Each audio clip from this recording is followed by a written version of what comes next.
Good morning friend, this is Ramesh Dubey. Education में आप लोगों का स्वागत है। आज हम बात करने वाले हैं एक और न्यूमेरिकल से रिलेटेड चैप्टर जो कि है government budget.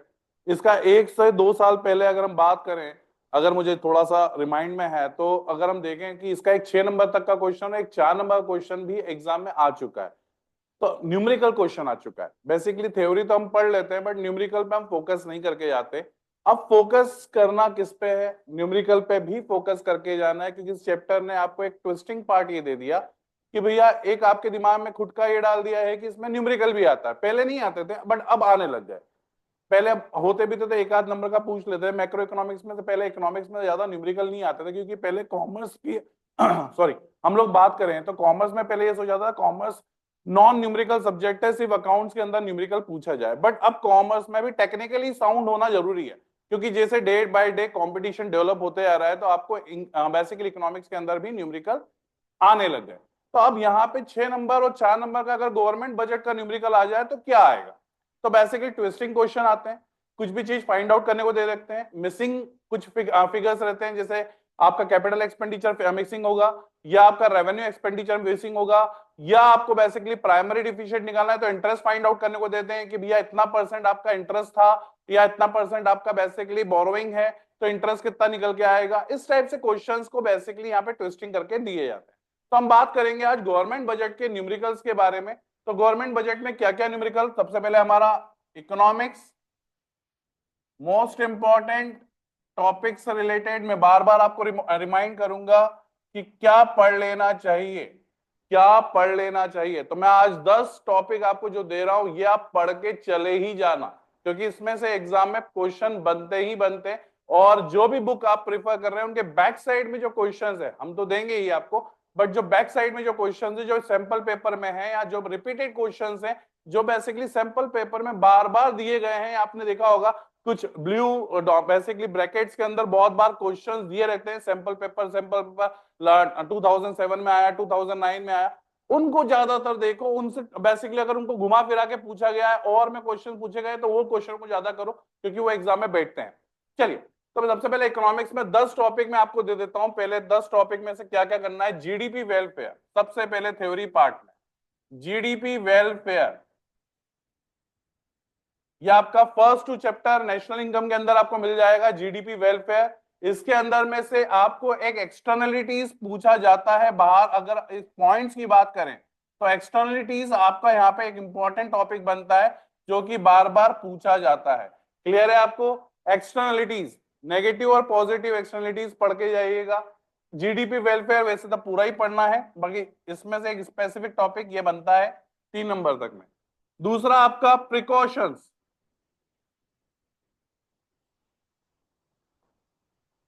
precautions of national income methods, national income method,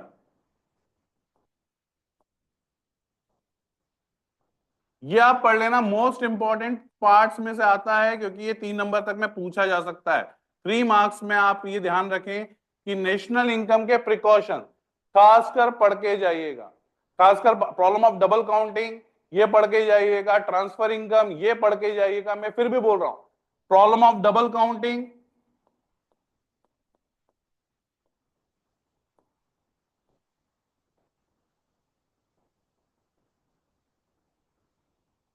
साथ में ट्रांसफर इनकम,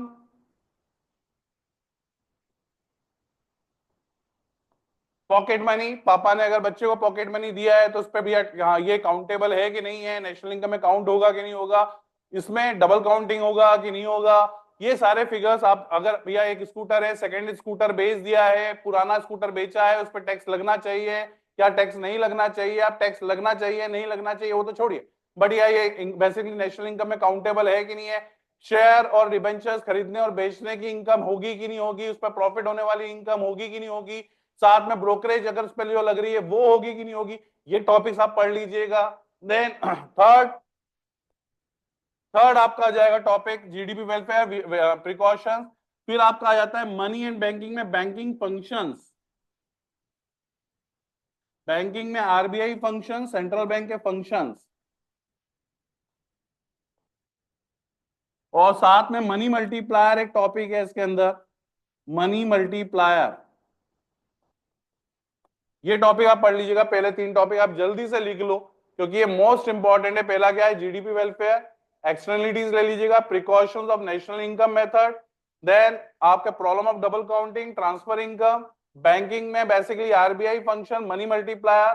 देन इसके बाद अगर आपका टॉपिक जो बनेगा नेक्स्ट, आपका जो बनेगा वो 4th टॉपिक आप ले लो आप इसमें से, बार्टर सिस्टम। बार्टर सिस्टम ये थोड़ा सा पढ़ के जाइएगा। Barriers of barter system, barriers पढ़ लीजिएगा इसके। Problem of double counting, sorry problem of basically concept of double, basically problem of double concept of bond एक हो सकता है, फिर आपका स्टोरेज प्रॉब्लम हो सकता है, इस पे क्वेश्चन पूछ सकते हैं। तो बेसिकली बैरियर्स इसके पढ़ के जाइएगा, बैरियर्स बार बार आते हैं, बैरियर्स अच्छे से पढ़ के जाइएगा। 5th टॉपिक आप ले लीजिए जो मेनली आ सकता है आपको, बनेगा सीधे से इन्वेस्टमेंट मल्टीप्लायर। क्या बनेगा, investment multiplier, investment multiplier. 6th topic आप ले लीजिए, components of aggregate demand and supply.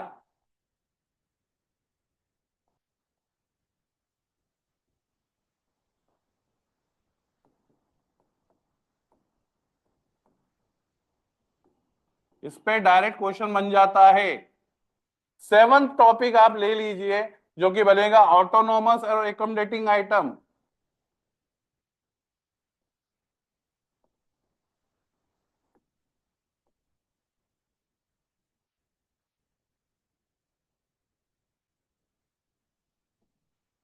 Eight topic आप ले लीजिए यहाँ पे ऑटोनोमस के साथ एकोमोडेटिंग आइटम के साथ में कैपिटल और करंट अकाउंट,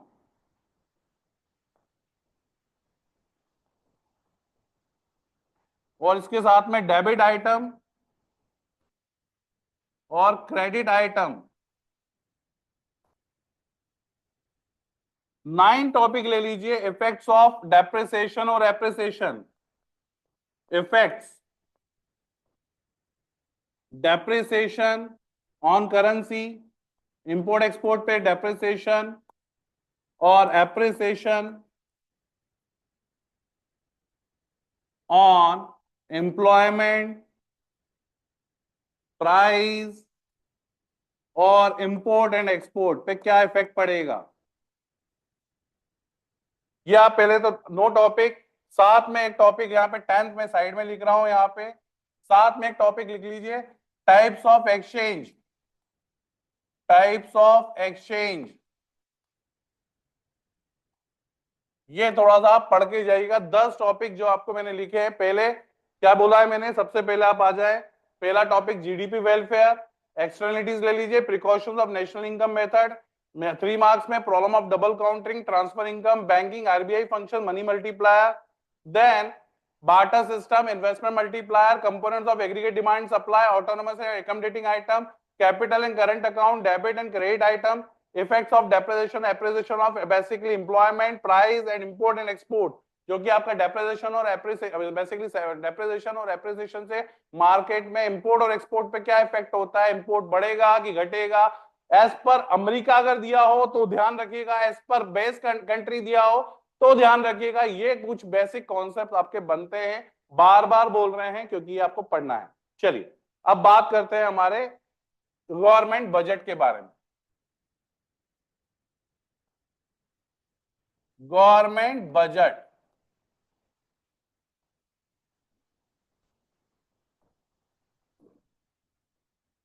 गवर्नमेंट बजट किस बारे में हम बात कर रहे हैं, गवर्नमेंट बजट के बारे में बात करेंगे, गवर्नमेंट बजट के न्यूमेरिकल्स के बारे में। किसके बारे में, गवर्नमेंट बजट के न्यूमेरिकल्स के बारे में। न्यूमेरिकल में सबसे पहले हम बात करेंगे किसकी, सबसे पहले हम बात करेंगे हमारे रेवेन्यू डिफिशिएट की। किसकी बात करेंगे, रेवेन्यू डिफिशिएट, बार बार होने वाली आय और बार बार होने वाले खर्चे। बार बार होने वाले खर्चों में से जो गवर्नमेंट के खर्चे हैं उसमें से अगर हम बार बार होने वाली आय को माइनस करते हैं और अगर हमारी कमी है तो उसको बेसिकली हम रेवेन्यू डिफिशिएट बोलते हैं। Is it clear. तो बेसिकली रेवेन्यू डिफिशिएट कैसे फाइंड आउट करेंगे, revenue expenditure minus revenue receipt, revenue receipt, ये आप इसमें से माइनस करेंगे तो क्या आ जाएगा आपका, रेवेन्यू एक्सपेंडिचर माइनस करेंगे revenue receipt, basically revenue receipt minus करेंगे रेवेन्यू एक्सपेंडिचर में से, you will find out the revenue deficient. ये पहला फॉर्मूला है, जल्दी से लिख लो। मान लीजिए आपको ये 500 करोड़ दे रखा है, ये आपका 200 करोड़ दे रखा है, तो भैया आपका आंसर क्या आ जाएगा, that is 300 crore, that is your answer. अब ये 1 मार्क्स में से भी पूछा जा सकता है, थोड़ा सा कॉन्सेप्चुअल क्वेश्चन भी आ सकता है, तो आप ये देख लीजिएगा एक बार।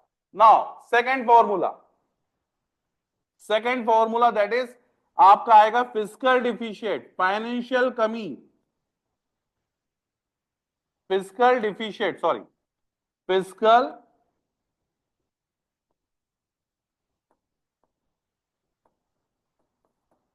Fiscal deficient.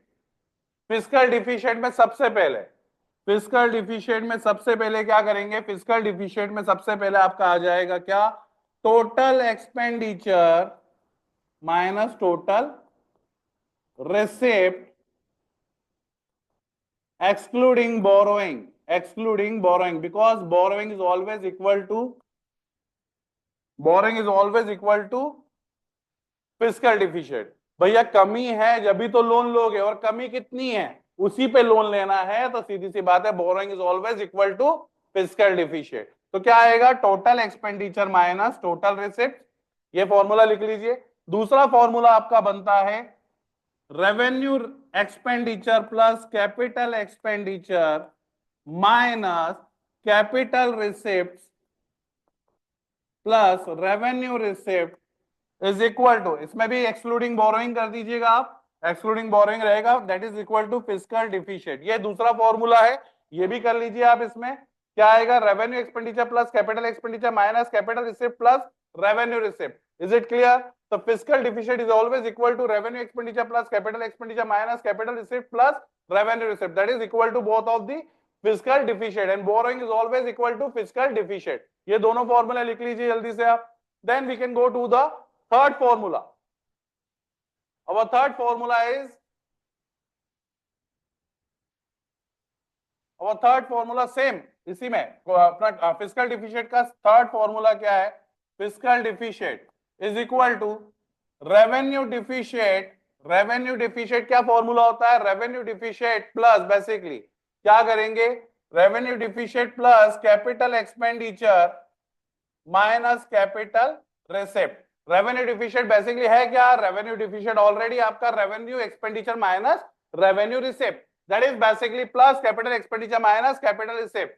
Now these all the formula basically you have to be applied, and again last but not the least, capital expenditure minus capital receipt plus revenue expenditure minus revenue receipt, दोनों को plus करेंगे तो that is last formula fiscal deficient का fourth, ये बन जाएगा।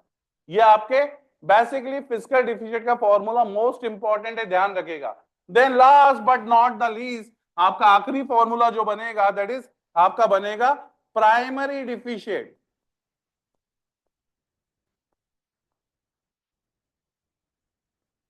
Primary deficient is equal to, क्या बनेगा, primary deficient is equal to, सबसे पहले ध्यान रखिएगा, primary deficient is equal to, basically primary deficient में बनेगा fiscal deficient minus interest payment, ये हो गया आपका प्राइमरी डिफिशिएंट का फॉर्मूला। अगर ये ना मिले तो आप इसमें से बोरोइंग भी ले लीजिएगा, अगर borrowing always equal to the fiscal deficient, borrowing interest payment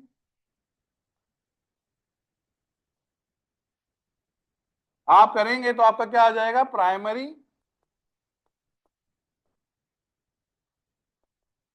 deficient. यह आपका अगला फॉर्मूला बन जाएगा। On the basis of that you can solve that question. ये चारों बेसिकली मेन फॉर्मूले हैं, इन फॉर्मूले के बेसिस पे आप इन क्वेश्चंस को कर लीजिएगा। That's all for the day, thanks a lot, bye bye.